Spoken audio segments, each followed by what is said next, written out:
Awesome student, I am here with lecture number 3. First one, chapter number 1 is Introduction to Fundamental Concepts of Chemistry. First one, towards the definition of chemistry. What do you mean by chemistry? I told you in previous class discussed about the chemistry. Now today I repeat here the definition of chemistry.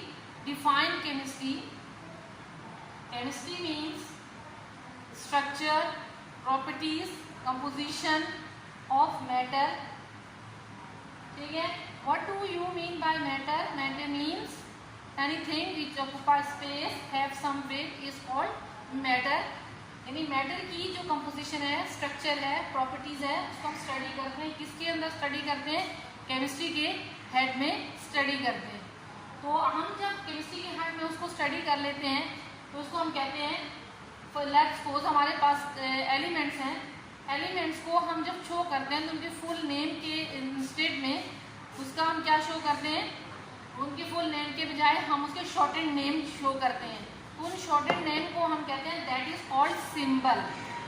क्या कहते हैं? Symbol. अब देखिए एक word आपने सुना है यहाँ पर, सिंबल.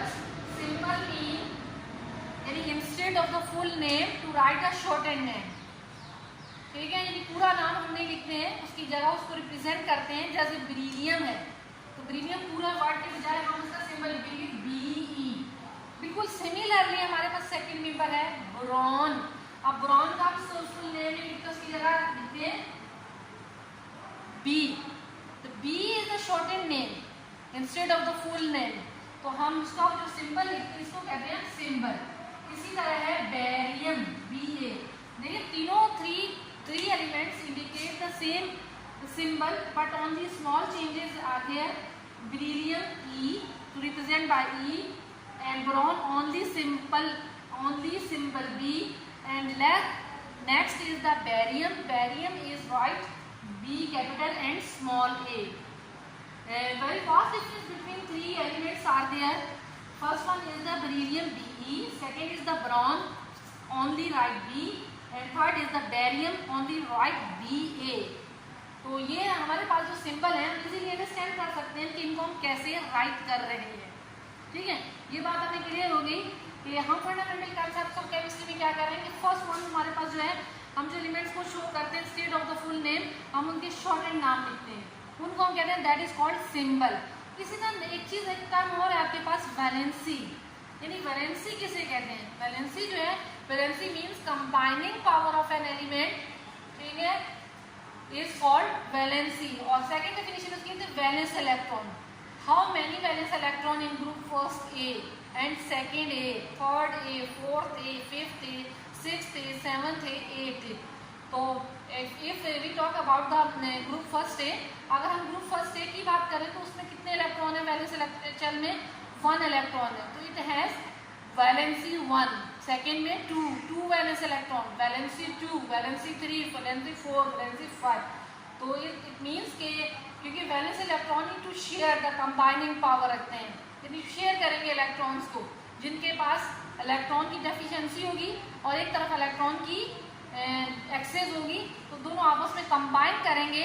जिसके पास डेफिशिएंसी है वो क्या करेगा? एक्सेप्ट करेगा इलेक्ट्रॉन को, और जिसके पास एक्सेस में इलेक्ट्रॉन है, ये ज्यादा इलेक्ट्रॉन है, ओवर इलेक्ट्रॉन है, तो वो अपने इलेक्ट्रॉन डोनेट करेगा. तो दोनों के दरमियान कंबाइनिंग पावर बनेगी. उस कंबाइनिंग पावर को हम कहते हैं that is called valency.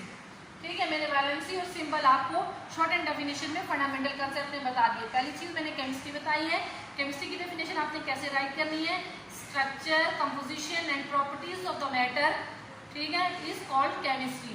Second मैंने आपको क्या बताया है? सिंबल. सिंबल किसे कहते हैं? To write the shorted name instead of the full name. यानी शॉर्टेड में हम उसको रिप्रेजेंट करते हैं इंस्टेड ऑफ द फुल. जैसे मैंने रिप्रेजेंट किया है बेरिलियम, बोरॉन एंड बेरियम. तो इसी तरह और भी बहुत सारे एलिमेंट्स हैं, लेकिन मैंने ये सिमिलरिटीज काफी इनके दरमियान थी, तो इसलिए मैंने यहाँ पर रिप्रेजेंट कर दिया. नेक्स्ट जो हमारे पास है बिल्कुल बेसिक की तरह जब आते हैं, दैट इज कॉल्ड फर्स्ट हमारे पास है atomic number. Atomic number you know very well about. Atomic number is represented by Z. तो हम सबसे पहले इसकी डेफिनेशन सीखेंगे कि एटॉमिक नंबर कहते किसे हैं. तो ठीक है, हमारे पास है number of the proton or number of electron.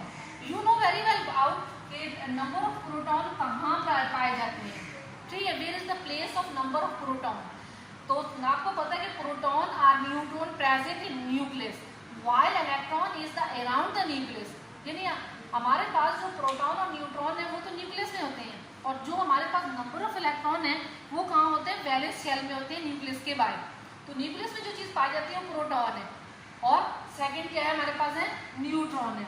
तो हम इनकी जब बात करते हैं वैलेंस शेल में, तो वैलेंस जो जहाँ इलेक्ट्रॉन रहते हैं उनको हम क्या कहते हैं, residence of the electron area.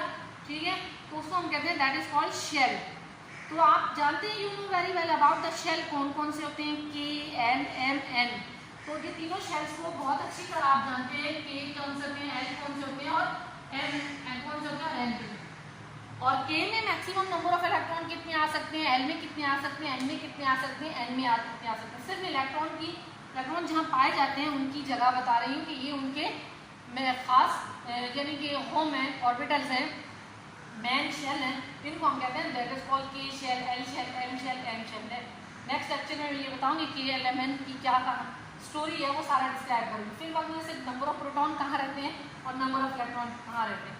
यानी जितने न्यूक्लियस के अंदर नंबर ऑफ प्रोटॉन होंगे, इतने ही अराउंड द न्यूक्लियस, बाहर न्यूक्लियस के नंबर ऑफ इलेक्ट्रॉन होंगे। तो नंबर ऑफ प्रोटॉन या नंबर ऑफ इलेक्ट्रॉन को हम क्या कहते हैं, that is called atomic number. Atomic number is represented by Z। अब इसमें हमारे पास है जैसे नाइट्रोजन है, नाइट्रोजन का एटॉमिक नंबर कितना है, 7 है। अब इस तरह हमारे पास क्लोरीन है, कार्बन है, कार्बन का एटॉमिक नंबर कितना है, ठीक है, कार्बन का एटॉमिक नंबर 6 है।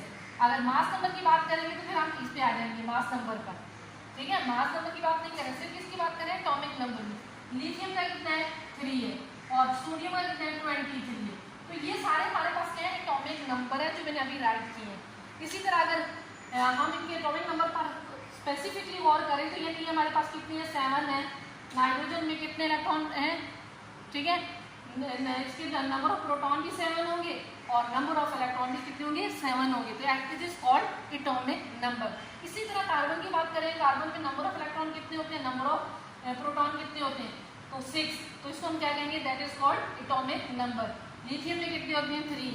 इसी तरह सोडियम में कितने होते हैं, 23। तो ये हमारे पास है नंबर ऑफ इलेक्ट्रॉन जिनकी हमने बात की है। अब हम आते हैं मास नंबर। मास नंबर जिस तरह atomic number is represented by Z, इसी तरह mass number is represented by A। तो A की जब हम बात करते हैं तो इसमें कहते हैं number of proton plus number of neutron. आप देखिए इसमें चेंजिंग क्या आ गई है कि यहाँ पर हमने कहा था या नंबर ऑफ प्रोटॉन को हम कहेंगे that is called atomic number, या नंबर ऑफ इलेक्ट्रॉन को, या दोनों को हम क्या कहेंगे, प्लस नहीं करेंगे। लेकिन इसमें हमने लफ्ज लिखा है, बिल्कुल स्लाइड उससे काफी चेंज है। Number of proton plus number of neutron in the nucleus is called, ठीक है, is called mass number. It is represented by capital A।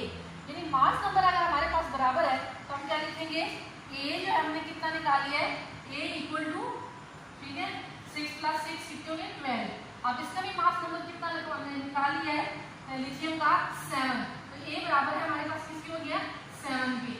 तो इसका मतलब है इसमें नंबर ऑफ प्रोटॉन कितने थे, 6 थे, नंबर ऑफ न्यूट्रॉन कितने थे, 6 थे, दोनों को प्लस किया है, जबकि इसमें हमने कहीं प्लस नहीं किया है।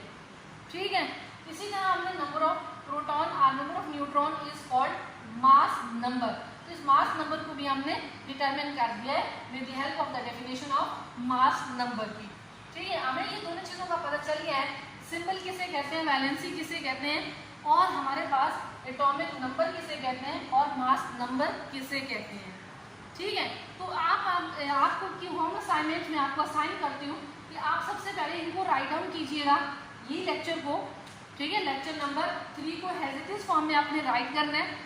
उसके बाद आपने 2-3 एलिमेंट्स के अलावा जो है जैसे ब्रीलियम, बोरॉन और बैरियम मैंने दिए हैं, इनके एटॉमिक नंबर आपने खुद राइट करने। कहाँ से सर्च करने हैं, बुक के अंदर पीरियोडिक टेबल होगा, वहाँ से आपने सर्च करके इनके मास नंबर नहीं लिखने, सिर्फ एटॉमिक नंबर लिखने।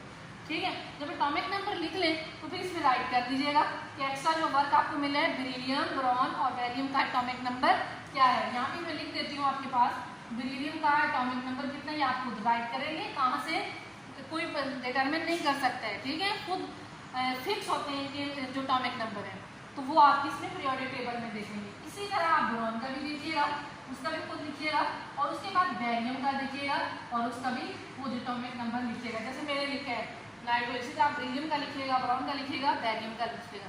ये आपकी होम असाइनमेंट है, पहले यही डेफिनेशन लिखेंगे, फिर इनका एटॉमिक नंबर लिखेंगे। इसी तरह मास नंबर में भी इन्हीं तीनों का आपने मास नंबर भी लिखना है, बेरिलियम का, बोरॉन का और बेरियम का। ठीक है, इसका क्या लिखना है, मास नंबर लिखना है। तो ये काम आपने घर जाके अपने जब ये लेक्चर डिलीवर हो जाए तो आपने पहले इस लेक्चर को सुनना है, फिर इसके मुताबिक ये लिखना है। बाकी सिंबल आपको मैंने बता दिए, सिंबल और वैलेंसी भी बता दी, ये दोनों डेफिनेशन याद भी करनी है और यही कॉमन असाइनमेंट है, ये लेक्चर आपने नोट डाउन भी करना है। Okay student.